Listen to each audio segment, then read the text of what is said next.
Hey guys, welcome back to another video. Today we're going to be reacting to the final hours of X.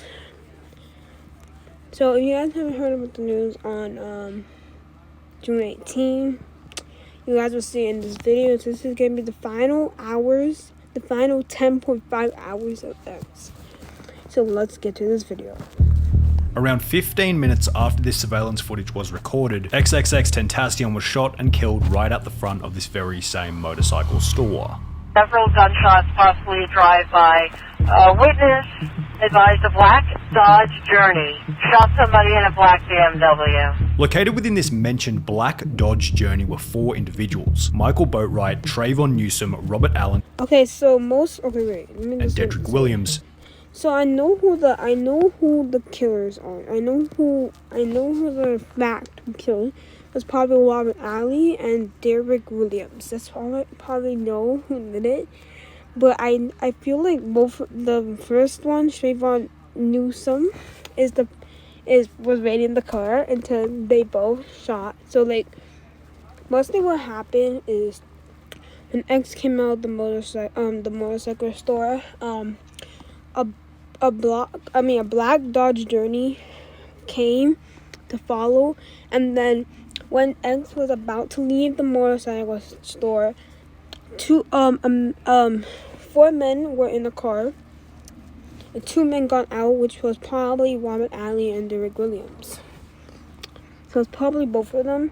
Michael Boatwright was not part of it, but I think they were, but like not like they were like in the car just waiting for like both of them to like kill him, and then they can go. Cause like in the car there was like a Louis Vuitton bag, right, full of money. So it's supposed to be a robbery / murder. That's probably what happened. Anyways.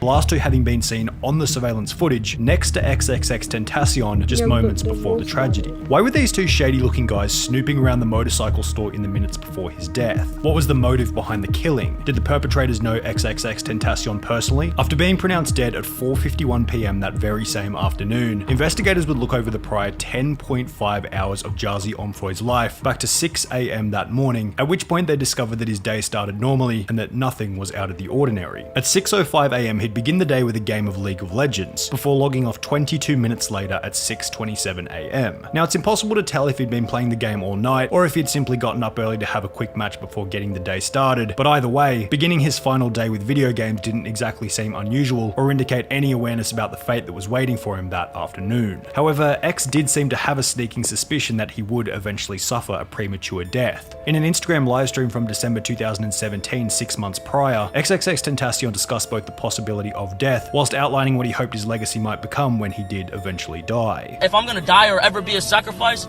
I want to make sure that my life made at least 5 million kids happy, or they found some sort of answers or resolve in my life. In the weeks and months that followed this Instagram livestream, X had both increased his security and vowed to never leave his house alone, which would be discussed by a friend and producer ZXFlow, who stated he did not travel alone, he never traveled alone. He knew that he has enemies, obviously. He would not go places alone. I know there were people who were very jealous and envious of him. He came from an area where not a lot of people make it out.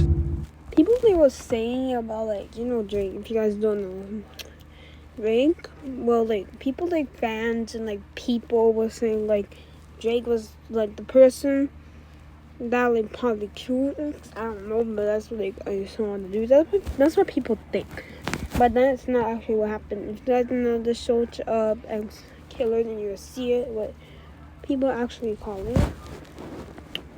So XXXtentacion had grown up in Lord Hill, Florida, a suburban area which in 2014 was ranked as the 8th most dangerous small city in America, and if we examine X's upbringing in the area, it's really no surprise that by his final day on Earth, he had certainly created some enemies. Lauderhill is like the hood. Lauderhill is like... So, okay, you grew up in the hood. Wait, you're a fighter? You've been getting in a lot of fights? Bro, I've been fighting since I was a kid. What, he's always been throwing the hands or what? I mean, I've been there plenty of situations, like plenty fights. After growing up in somewhat of a rough environment, with his mother being a stripper and his father partly a drug drug dealer, fighting people became a regular part of XXXtentacion's life, almost like a hobby. He'd be enrolled in a school choir during elementary school, where he began to develop his love for music, yet would be kicked out after punching another band member in the middle of a public performance. Like, I was in choir, ended up getting kicked out while we was literally doing a performance because he kept touching me when we were singing. Being kicked out of educational institutions for fighting became somewhat of a trend in X's life. After the school choir event, he'd then be expelled from Margate Middle School after kicking another kid in the mouth, whilst also getting into a fight with a random person who had provoked him on the bus ride home. As a result of X's short fuse in the 8th grade, his mother would kick him out of home, at which point he'd go and live with his grandmother, who lived in a gated community reputable for drug dealing and gang violence, a place where XXXtentacion would come to find even more enemies. In this area, X came into the possession of a firearm and began to take part in armed robberies, ultimately resulting in his first 9-month stint in a Florida juvenile detention center. While locked up, X would meet another individual by the name of Stokely Cleavon Goldborn, who would later come to be known as Ski Mask the Slump God. It was hard. We had to make it on our own. They kicked us out. We met in jail.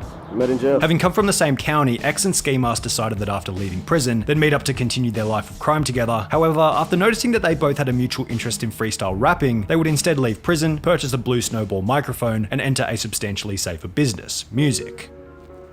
Yeah, we need an outlet to just stop getting in trouble. He ordered the stuff off of eBay. It was like a snowball mic, Audacity, and like a laptop. XXXtentacion would create his first ever song alongside Ski Mask titled New/Flock, then post it to SoundCloud after his release from prison, with his second song, Vice City, discussing this desire to leave his life of crime in the past. From this point onwards, X would become so serious about his music career that over 4 years later, on the final day of his life, creating music was still very much a daily habit. Because at around 8 AM, approximately an hour and a half after logging off League of Legends at 6:27 AM, X would work on the beat for a new song recorded 2 days prior titled Chase Glass Shards, which would, unbeknownst to him at the time, be the last piece of music he ever worked on. This would continue over the next 6 hours between 8 AM and 2 PM, in the process interacting with his girlfriend Genesis, who had become sick and was considering seeing a doctor. Without the knowledge that, after that afternoon, he'd never see Genesis ever again, X had something else on his mind, buying a new motorbike. At 3:11 PM, X would FaceTime his mother for 2 minutes, asking if she'd accompany him to a motorcycle dealership in Deerfield Beach, to which she would say no, sparking an argument, resulting in her agreeing to instead go to the doctor with Genesis. Vowing to never leave the house alone, XXXtentacion would instead head to the dealership with his step-uncle, stopping by the Bank of America on the way over. X pulled up to the bank driving his $150,000 BMW i8, whilst wearing a gold chain and a $2,000 Louis Vuitton bag. He walked in calmly and withdrew $50,000 in cash, placing each and every $100 bill neatly into his Louis Vuitton bag, at which point he'd be noticed by the 4 previously mentioned suspects, Michael Boatwright, Trayvon Newsom, Robert Allen, and Dedrick Williams, establishing a potential motive for the killing, financial gain. Just weeks prior to this $50,000 cash withdrawal, XXXtentacion had signed a deal for his 3rd studio album worth a reported $10 million US.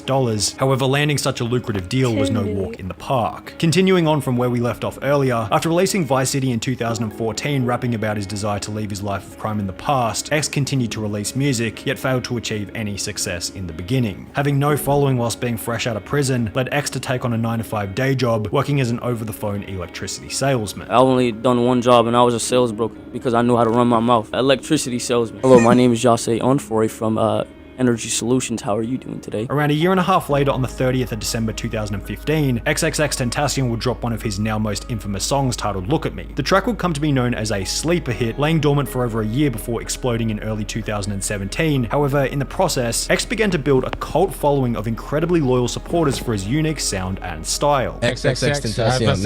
I wanted to ask you about him.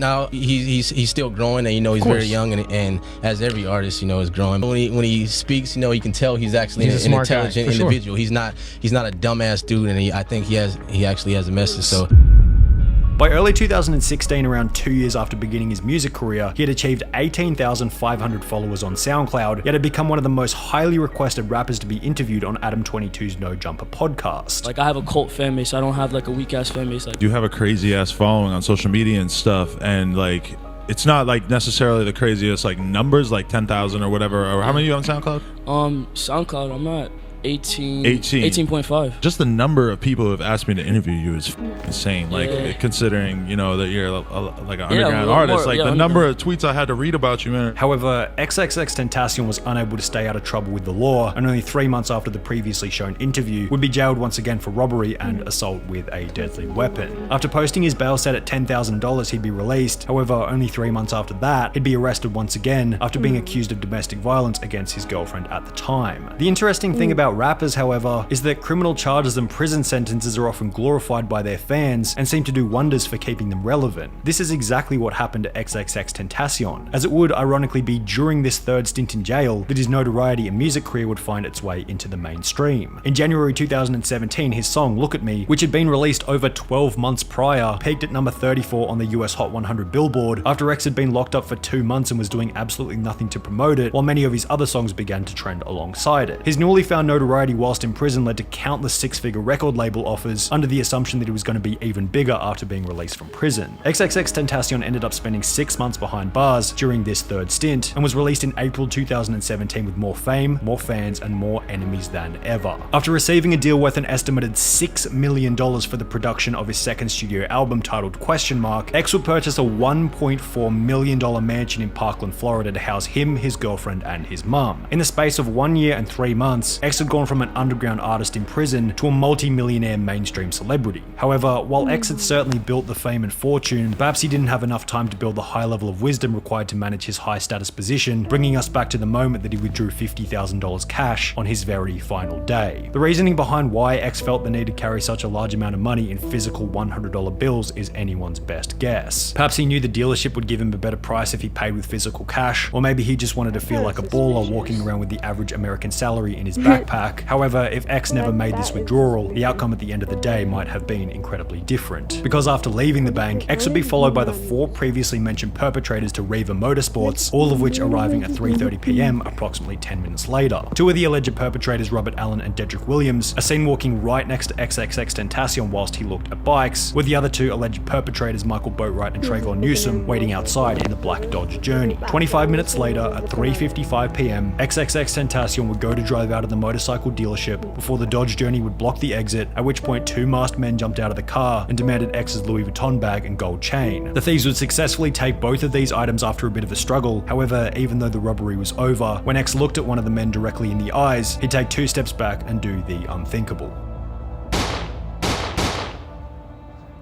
Okay, what was that? Rutabe, this is something that has really stunned fans of XXXtentacion, a rising star here in South Florida. Fans began to gather here right after learning about the shooting that claimed his life. They just held a moment of silence, but they've been here listening to his music, praying, and lighting candles in his memory. Disgustingly, in the hours after X's death, Dedrick Williams, one of the suspects, would record a video of himself happily dancing around with a bunch of $100 bills, also spending $800 on designer clothes at a Fort Lauderdale store the day after the... And he probably stole that from the Louis Vuitton bag and just like, I don't know where you got that $1,000 from, but he probably stole it from the Louis Vuitton bag. And you just like, you know that money thing where you just like fly money everywhere? Yeah, that's what he was doing. He's like flying money everywhere. So after a few minutes later, it's probably what he did was like pouring money everywhere, $100 bills. Okay, wonder if like they caught him yet? Like if it was like 2018, right? Wonder if they found the suspects. Well, they probably did. Killings. You know how people would do when they shoot somebody and they just run off after so they don't get caught by police officers or like people. But people like when someone gets shot, usually people just call the police or like the hospital. It's the same thing. Police is the same. Hospital. Well, to actually help somebody, you gotta like rush to the closest hospital to where the person's at. Like if it's in like Chicago, you gotta go to the closest hospital in Chicago that's close to where you are. Similarly, police would find a $400 receipt for clothing and shoes in a garbage can at Michael Boatwright's house, purchased 13 days after X's death. Did he purchase a garbage can? Okay, I think he did purchase a garbage can. I mean, yeah, it's found unearned. Police would find a $400 receipt for clothing and shoes in a garbage can at Michael Boatwright's house, purchased Oh, was for more than $400 worth of clothes and shoes purchased on July 1st in a garbage can in a Campoy and Boatwright's house. The days after X's death. However, while these complete and utter scumbags were living it up on their newly found unearned fortune, X's music career was having its own after-death explosion. When he passed, bro, I went up 1 million followers. Anything that had to do with him went up. I mean, yeah, it's weird to see like his Instagram followers doubled when he passed. He went from like 7 to 14. Like, it's just crazy to see how people react when somebody passes. As mentioned in an article written by Hypebeast, sales of his first studio album 17 jumped up 9,000%, while his sophomore ? Project released back in March saw a staggering 41,306% spike in less than 24 hours after his tragic death. Similarly, his average monthly YouTube music viewership jumped from 150 million per month to 400 million per month following his death, giving him a permanent increase in the value of his music as an offset to his passing. It was kind of like karma, a superstition that X certainly believed in. I believe in past lives and future lives. I believe in the karmic cycle. I believe until you align the karmic cycle,